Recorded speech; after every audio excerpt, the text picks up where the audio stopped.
So basically, I feel like this law is going to destroy the European future that my country has been fighting for, and the values that their ancestors have been fighting for ages, basically. If you look at Georgian history and Georgian literature, it's depicted everywhere.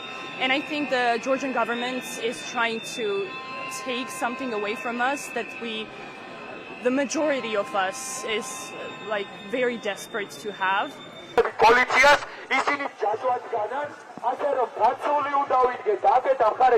And I'm here to protest this Russian-style law because Georgian society knows exactly what this law is about, and we know what this law have created in Russia, what it has, what it made Russia.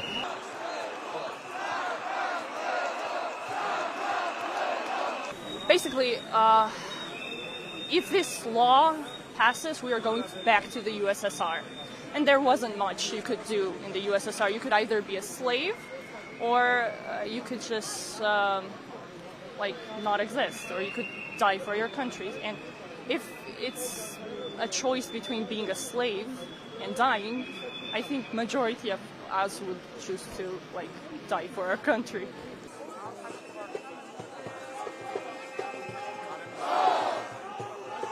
We started from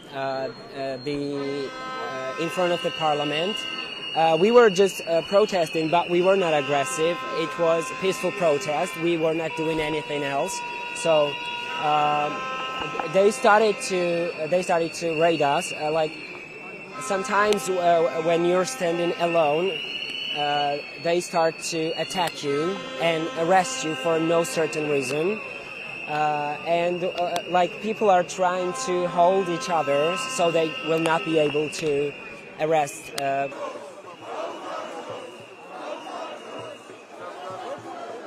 We're definitely going to keep standing here, and I can speak for my university and students and everybody around me that I know that it's just, we don't have anything else to lose, we don't have much to lose, so the protests are still going to happen, and we're still going to stand here until the government hears our voice, or we're gonna overthrow them.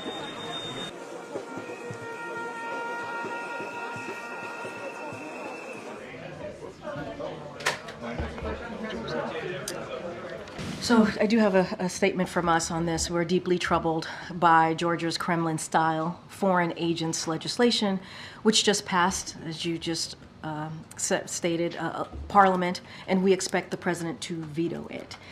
While it is unclear whether Parliament will try to override a potential veto, we have been outspoken about our concerns with the legislation, which runs counter to democratic values and would move Georgia further away from the values of the European Union, and let's not forget also NATO. The Georgian people have been making their views known about this legislation, protesting in the streets, as you all have been reporting this weekend. We saw some of the largest protests in Georgia's history, with tens of thousands of peaceful protesters undeterred by intimidation tactics, telling their government to oppose this legislation because they want Euro-Atlantic future. We will see what the Parliament does, but if this legislation passes, it will compel us to fundamentally reassess our relationship with Georgia. Thanks, everyone. I'll see you tomorrow.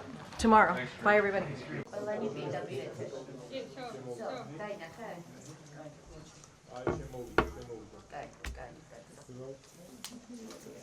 If the law goes forward without conforming to EU norms, and this kind of rhetoric and aspersions against the U.S. and other partners continue, I think the relationship is at risk. Just a few examples. The U.S. has about $390 million in assistance that we are planning to spend with Georgian authorities, half on military assistance, a little more, or about another third roughly on economic development projects, and more on building institutions, along with some for civil society. All that has to be under review if we are now regarded as an adversary and not a partner. If the law goes forward out of conformity with EU norms, and there's undermining of democracy here, and there's violence against peaceful protesters, then we will see restrictions coming from the United States. Those tend to be financial and or travel restrictions on the individuals responsible for those actions and their families.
Basically, main idea is that Georgian government, which is now can be openly called pro-Russian government, decided to switch the direction of our foreign policy towards Russia, and they basically copied the same laws that Putin introduced, so-called foreign agent bill. And as you can see, there is a mass protest going on against that.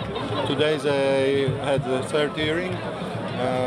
Still the President Veto is coming, and we are here to protest. We will protest to the end because this is our aspiration, and we want to use this historic opportunity of EU enlargement in 2030. So this fight for us is something very important, and it's not going to stop. We will fight to the end.